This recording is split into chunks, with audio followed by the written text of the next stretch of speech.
Number 3. Practice calming strategies. Try different calming exercises. Remind your child that they might not get everything right, but that's okay.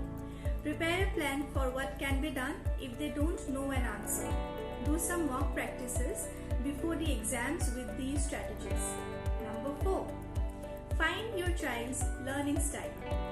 Children have different and unique learning styles like visual, auditory, kinesthetic. So determine which style is the most effective for your kid and make them learn in that manner. Number 5. Be supportive and encouraging.